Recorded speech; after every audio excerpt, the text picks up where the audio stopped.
ಆ ಒಂದು ಕ್ಷಣ. ಲೇಖಕರು ರಾಮಮೂರ್ತಿ ಸೋಮನಹಳ್ಳಿ, ಮಂಗಳೂರು. ಅಧ್ಯಾಯ 64.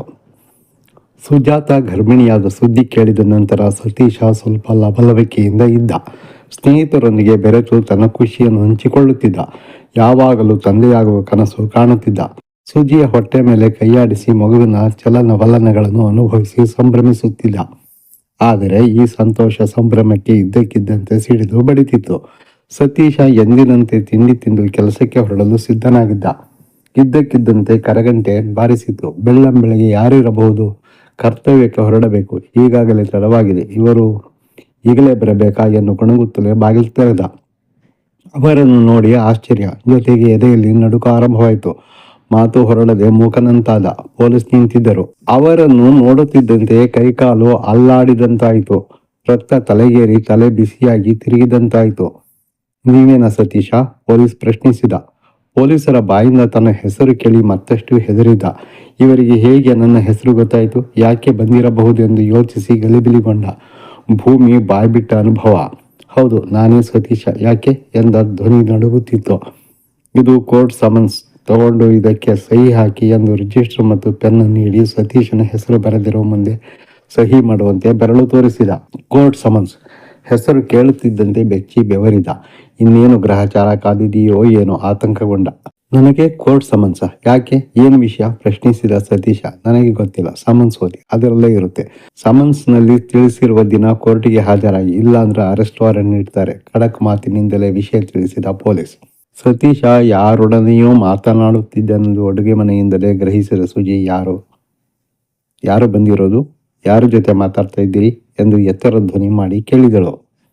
ಸುಜಿಯ ಧ್ವನಿ ಕೇಳಿ ಕೈಯಲ್ಲಿದ್ದ ಸಮನ್ಸ್ ಮುದುರಿ ಕಿಸೆಯಲ್ಲಿಟ್ಟು ಯಾರೂ ಇಲ್ಲ ಎನ್ನುವಷ್ಟರಲ್ಲಿ ಸುಜಿ ಹೊರಗೆ ಬಂದಿದ್ದಳು. ಸತೀಶ ನಡುಗುತ್ತಾ ನಿಂತಿದ್ದ. ಅಕ್ಷರಶಃ ಬೆದರಿದ್ದ. ದೃಷ್ಟಿ ಹಾಯಿಸಿ ನೋಡಿದಳು. ಮನೆ ಮೆಟ್ಟಲಿಳಿದು ಪೊಲೀಸ್ ಹೋಗುತ್ತಿದ್ದ. ಪೊಲೀಸ್ ಬಂದಿದ್ರ? ನೀವ್ಯಾಕೆ ಬೆವರುತ್ತಿದ್ದೀರಿ? ಏನಾಯ್ತು? ಅವರು ಯಾಕೆ ಬಂದಿದ್ರು? ಪ್ರಶ್ನೆಗಳ ಮಳೆಯನ್ನೇ ಸುರಿಸಿದಳು. ಪೊಲೀಸ್ ನೋಡಿ ಅವಳಿಗೂ ಗಾಬರಿಯಾಗಿತ್ತು. ಸುಜಿ ಹೊರಗೆ ಬಂದು ನೋಡುತ್ತಾಳೆಂದು ಸತೀಶ ನಿರೀಕ್ಷಿಸಿರಲಿಲ್ಲ. ಇದ್ದಕ್ಕಿದ್ದಂತೆ ಬಂದು ಪೊಲೀಸ್ ಬಂದಿದ್ದನ್ನು ಗಮನಿಸಿ ಪ್ರಶ್ನಿಸಿದಳು. ಏನೆಂದು ಹೇಳಿ ತಿಳಿಯದೆ ಗೊಂದಲಕ್ಕೊಳಗಾಗಿ ತಡಬಡಿಸಿ, ಏನಿಲ್ಲ, ಅದು ನನ್ನ ಸ್ನೇಹಿತನಿಗೆ ನೋಟಿಸ್ ಬಂದಿದೆಯಂತೆ ಸುಳ್ಳು ಹೇಳಿದ. ಸ್ನೇಹಿತನ ನೋಟಿಸ? ಅವನಿಗೆ ನೋಟಿಸ್ ಬಂದರೆ ನಮ್ಮ ಮನೆಗೆ ಯಾಕೆ ಪೊಲೀಸ್ ಬರಬೇಕು? ಮತ್ತೆ ಪ್ರಶ್ನಿಸಿದಳು ಸುಜಿ. ಸುಜಿಯ ಪ್ರಶ್ನೆ ಸಹಜವಾಗಿಯೇ ಇತ್ತು. ಒಂದು ಸುಳ್ಳು ಹೇಳಿ ಅದನ್ನು ಸತ್ಯವನ್ನು ಪ್ರತಿಪಾದಿಸಲು ಮತ್ತೊಂದು ಸುಳ್ಳು ಹೇಳಲೇಬೇಕು. ಆ ಪರಿಸ್ಥಿತಿಯನ್ನು ಸತೀಶನೇ ತಂದುಕೊಂಡಿದ್ದ. ಸ್ವಯಂಕೃತ ಅಪರಾಧ. ಅದು ಅಪಘಾತದ ಕೇಸು. ಅವನ ಸ್ಕೂಟರ್ಗೆ ಅಪಘಾತವಾಗಿತ್ತು. ಅವನ ಸ್ಕೂಟರ್ ಹಿಂದೆ ನಾನು ಕುಳಿತಿದ್ದೆ. ಹೆಡ್ಲೈಟ್ ಹಾಕಿರಲಿಲ್ಲ. ಸಾಕ್ಷಿ ಹೇಳಲು ಹೋಗ್ಬೇಕಂತೆ. ಸತೀಶ ಅಸಂಬದ್ಧ ಕಾರಣಗಳನ್ನು ಧೈರ್ಯದಿಂದ ಹೇಳಿದ. ಗಂಡನ ಮಾತಿನಲ್ಲಿ ಸತ್ಯವಿದೆ ಎಂದೆನಿಸಿತು. ಸಾಕ್ಷಿ ಪುರಾವೆಗಳನ್ನು ಪೊಲೀಸರು ಕೇಳುತ್ತಾರೆ ಎಂಬ ಅರಿವು ಅವಳಿಗಿತ್ತು. ಅಮ್ಮ, ತಂಗಿ ಮತ್ತು ತನಗೆ ಅಪಘಾತವಾದಾಗ ಅದೆಷ್ಟು ಬಾರಿ ಆಸ್ಪತ್ರೆಗೆ, ಮನೆಗೆ ಪೊಲೀಸರು ಬಂದು ತನಿಖೆ ನಡೆಸಿದ್ದರು, ಸಾಕ್ಷಿ ಪುರಾವೆ ಕೇಳಿದ್ದರು. ಕರ್ಮ, ಈ ಕೇಸಲ್ಲಿ ಬೇರೆ ಸಿಕ್ಕಾಕೊಂಡಿದೆಯಾ? ಪೊಲೀಸರು 100 ಬಾರಿ ಅಲೆಸುತ್ತಾರೆ. ಜೋಪಾನ ಎಂದು ಹೇಳಿ ಅಡುಗೆ ಮನೆ ಸೇರಿಕೊಂಡಳು. ಶಾಲೆಗೆ ಹೊರಡುವ ತರಾತುರಿಯಲ್ಲಿದ್ದ ಅವಳಿಗೆ ಈ ವಿಷಯವನ್ನು ಹೆಚ್ಚು ಚರ್ಚೆ ಮಾಡಲು ಮನಸ್ಸಿರಲಿಲ್ಲ. ಶಾಲೆಗೆ ಹೊರಡಲು ಸಿದ್ಧತೆ ನಡೆಸಲು ಅನುವಾದಳು. ಸುಜಿಯ ಕೈಯಿಂದ ಸತೀಶ ಪಾರಾಗಿ ನಿಟ್ಟಿಸಿರು ಬಿಟ್ಟ. ಅಬ್ಬಾ, ಇವಳಿಂದ ಇನ್ನೇನೋ ಪಾರಾದ. ಆದರೆ ಮುಂದೇನು ಯೋಚಿಸುತ್ತಾ ಕುಳಿತ. ತಲೆಯಲ್ಲಿ 100 ಯೋಚನೆಗಳು ತೂರಿ ಬರುತ್ತಿತ್ತು. ಕೆಲಸಕ್ಕೆ ಹೋಗುವುದಾಗಿ ಹೇಳಿ ಮನೆಯಿಂದ ಹೊರಟ. ನೇರವಾಗಿ ತುಮಕೂರಿನತ್ತ ಹೊರಟ. ಬಸ್ಸು ಹತ್ತಿ ಕುಳಿತು ಕಿಸೆಯಿಂದ ಸಮನ್ಸ್ ತೆಗೆದ. ಅದು ಭಗವತಿ ಸಹಕಾರ ಬ್ಯಾಂಕಿನ ಸಾಲ ಹಿಂದಿರುಗಿಸುವ ನೀಡಿದ ಸಮನ್ಸ್ ಎಂದು ಒಕ್ಕಣೆ ಓದುತ್ತಿದ್ದಂತೆ ತಿಳಿಯಿತು. ಮುಂದಿನ ಶುಕ್ರವಾರ ನ್ಯಾಯಾಲಯಕ್ಕೆ ಹಾಜರಾಗಿ ಭಗವತಿ ಸಹಕಾರ ಬ್ಯಾಂಕ್ ತುಮಕೂರು ಇವರನ್ನು ಕೂಡಿರುವ ದಾವೆಗೆ ಸಂಬಂಧಿಸಿದಂತೆ ನ್ಯಾಯಾಲಯಕ್ಕೆ ಖುದ್ದು ವಕೀಲರ ಮೂಲಕ ಹಾಜರಾಗಿ ಹೇಳಿಕೆ ನೀಡಲು ತಿಳಿಸಲಾಗಿತ್ತು. ತಪ್ಪಿದ್ದಲ್ಲಿ ಕಾನೂನು ಪ್ರಕಾರ ಕ್ರಮ ಕೈಗೊಳ್ಳುವುದಾಗಿ ಸೂಚಿಸಲಾಗಿತ್ತು. ಸಮನ್ಸ್ ಓದಿ ಬೆಚ್ಚಿದ. ರೈತರು ಸಾಲ ಪಡೆದು ಹಿಂತಿರುಗಿಸದ ಕಾರಣ ಅವರುಗಳ ಮನೆಯನ್ನು ಜಪ್ತಿ ಮಾಡಿದ ಸುದ್ದಿಗಳನ್ನು ಪತ್ರಿಕೆಗಳಲ್ಲಿ ಓದಿದ್ದು ನೆನಪಾಗಿ ಹೆದರಿ ಉಸಿರು ನಿಂತಂತಾಯಿತು. ಒಂದು ವೇಳೆ ಹಾಗಾದರೆ ಮಾನ ಮರ್ಯಾದೆ ಹೋಗುತ್ತದೆ. 4 ಜನರ ಮಧ್ಯೆ ತಲೆ ಎತ್ತಿ ನಿಲ್ಲಲು ಆಗುವುದಿಲ್ಲ. ಸುಜಿ ಮೊದಲೇ ಸ್ವಾಭಿಮಾನದ ಹೆಣ್ಣು. ಗೌರವ ಕಳೆದುಕೊಂಡು ಬದುಕಲಾರಳು. ಅಯ್ಯೋ ದೇವರೇ, ನನಗೆಂತಹ ಪರಿಸ್ಥಿತಿ ತಂದಿತ್ತೆ. ಏನು ಮಾಡಲಿ? ಸತೀಶನ ಮನಸ್ಸಿನಲ್ಲಿ ಹೊಯ್ದಾಟ ಶುರುವಾಯಿತು. ಮನೆ ಜಪ್ತಿ ಮಾಡಿದರೆ ಸುಜಿ ಜೀವಂತವಾಗಿ ಉಳಿಯಲಾರಳು. ಅವಳ ಸಾವಿಗೆ ನಾನೇ ಕಾರಣನಾದೇನೆ. ಅತ್ತೆ ನಾದಿನಿಗೆ ಏನು ಹೇಳುವುದು? 100 ಪ್ರಶ್ನೆಗಳು ಮೂಡಿ ಸತೀಶನ ಆತಂಕವನ್ನು ಇಮ್ಮಡಿಗೊಳಿಸಿದ್ದವು. ತಲೆಯನ್ನು ಭದ್ರವಾಗಿ ಹಿಡಿದುಕೊಂಡು ಬಸ್ಸಿನ ಮುಂಭಾಗದ ಸೀಟಿಗೆ ಚಚ್ಚಿಕೊಂಡ. ಮನಸ್ಸಿನ ಹೊಯ್ದಾಟ ತುಮುಲ ಹೆಚ್ಚುತ್ತಲೇ ಇತ್ತು. ಸತೀಶನಿಗೆ ಅವನ ಸ್ನೇಹಿತ ರಾಜಶೇಖರ ರೆಡ್ಡಿಯ ಮೇಲೆ ಕೋಪ ಉಕ್ಕಿತು. ರಾಜಶೇಖರ ರೆಡ್ಡಿ ತುಮಕೂರಿನ ಕಾರ್ಖಾನೆಯಲ್ಲಿ ಕೆಲಸ ಮಾಡುವಾಗ ಪರಿಚಯವಾಗಿದ್ದ. ಮೂಲತಃ ಬಳ್ಳಾರಿಯವ, ಮಹತ್ವಾಕಾಂಕ್ಷೆಯ ಮನಸ್ಥಿತಿಯ ಮನುಷ್ಯ. ತುಮಕೂರಿನಲ್ಲಿ ಇಬ್ಬರೂ ಒಂದೇ ಕಾರ್ಖಾನೆಯಲ್ಲಿ ಕೆಲಸ ಮಾಡುತ್ತಿದ್ದರು. ಇಬ್ಬರಿಗೂ ಮದುವೆ ಆಗದ ಕಾರಣ ಬಿಡುವಿನ ವೇಳೆಯಲ್ಲಿ ರಜಾ ಸಮಯದಲ್ಲಿ ಒಟ್ಟಿಗೆ ಕಾಲ ಕಳೆಯುತ್ತಿದ್ದರು. ಇದರಿಂದ ಅವರಲ್ಲಿ ಆತ್ಮೀಯತೆ ಹೆಚ್ಚಿತ್ತು.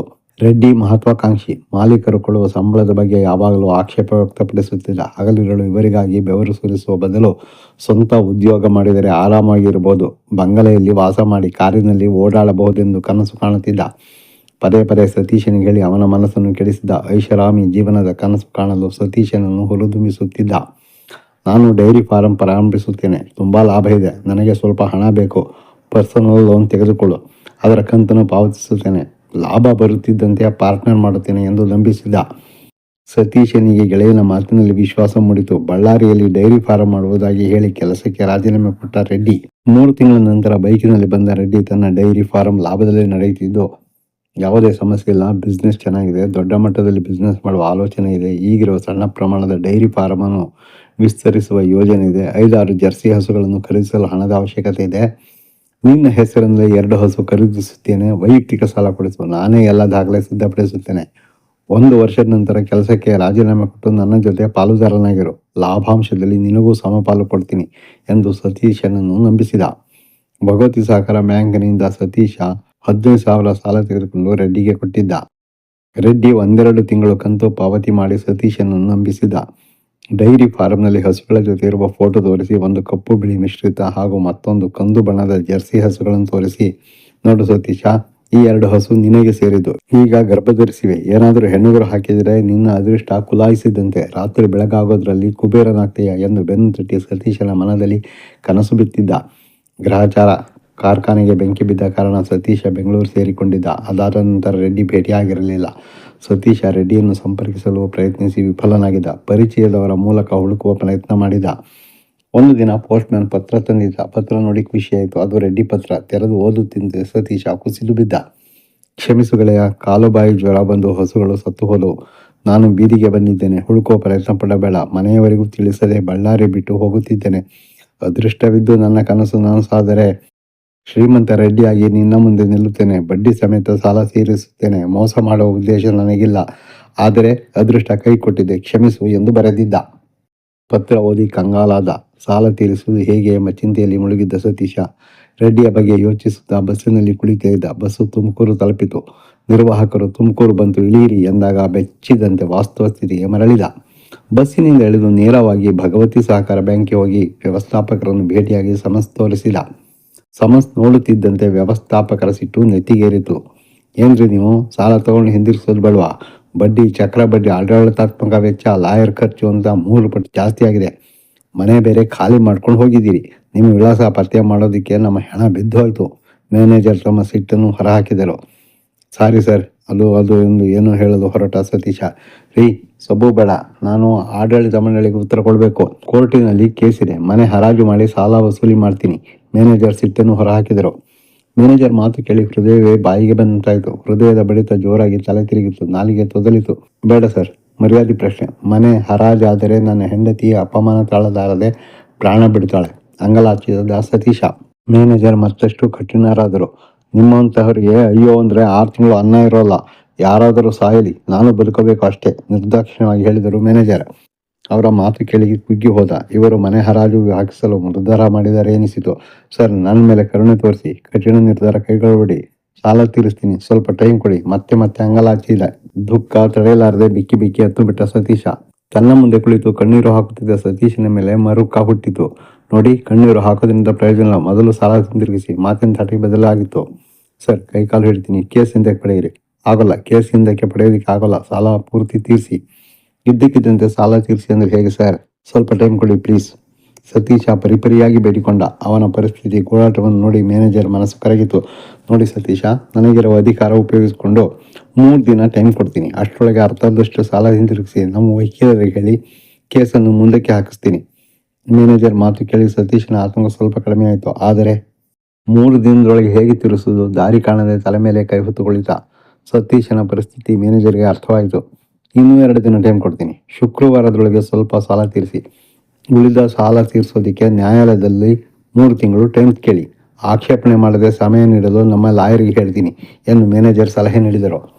ಬೀಸುವ ದೊಣ್ಣೆಯಿಂದ ತಪ್ಪಿಸಿಕೊಂಡರೆ ಸಾಕು, 100 ವರ್ಷ ಆಯುಸ್ಸು. ಮ್ಯಾನೇಜರ್ ಸಲಹೆಗೆ ಒಪ್ಪಿದ ಸತೀಶ ಸದ್ಯಕ್ಕೆ ಮನೆ ಹರಾಜಾಗುವುದೆಂಬ ಭಯ ದೂರವಾಗಿತ್ತು. ಸಾಲ ಮರು ಪಾವತಿಸಲು ಹಣ ಏರ್ಪಾಟು ಮಾಡಲು ಹೊರಟ ಸತೀಶ ಎಚ್ಚರಿಕೆಯಿಂದ ಹೆಜ್ಜೆ ಇಟ್ಟು ವಿಷಯವನ್ನು ಸುದ್ದಿಗೆ ತಿಳಿಸದೆ ಗುಟ್ಟಾಗಿಟ್ಟಿದ್ದ. ನಾಳೆಗೆ ಮುಂದುವರಿಯುವುದು.